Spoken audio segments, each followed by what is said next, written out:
तर नुकत्याच जन्मलेल्या पोटच्या गोळ्याला बापानं गमावलं. आईनं 9 महिने वेदना सहन करून मुलाला जन्म दिला आणि त्याला डोळे भरून पाहण्याआधीच त्याचा आगीत होरपळून मृत्यू झाला. आनंदानं भरलेल्या घरावर क्षणात दुःखाचा डोंगर कोसळला. मुलगा गमावलेल्या बापाचा हृदय पिळवटून टाकणारा आक्रोश सर्वांनाच सुन्न करणारा होता. 15 हर महिन्यात मी सोनोग्राफी केली.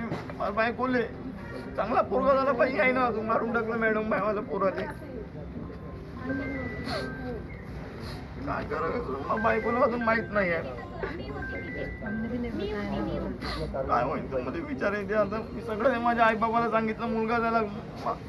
माझ्या भाऊसासऱ्याला सांगितलं मामा झाले म्हणून. तुम्ही बोली झाली मला. मी रात्रभर झोपलो नाही. 3 केडे नेले होते मी ना, फक्त 1 केड खाल्ला बस. तेव्हापासून आता उपाशीच आहे मी, काही नाही. आता बाळ खाऊन टाकलं यांनी लोकांनी. एक नर्सले काही नाही झालं, डॉक्टरले काही नाही झालं, माझ्या बाळाला झालं. याचं काय याचा प्लॅन होता. माझ्या याच्या कुटुंबातून पहिला मुलगा होता. किती दिवस आलं जन्माला मॅडम. माझ्या बायकोने मी पाहिले मॅडम. आता बायकोला काय सांगू मी. तिने लय त्रास सहन केला. तिनं 3 दिवस त्रास सहन केला तिनं. काय म्हणे बोलता येईल, थकून गेलो मी पुरा.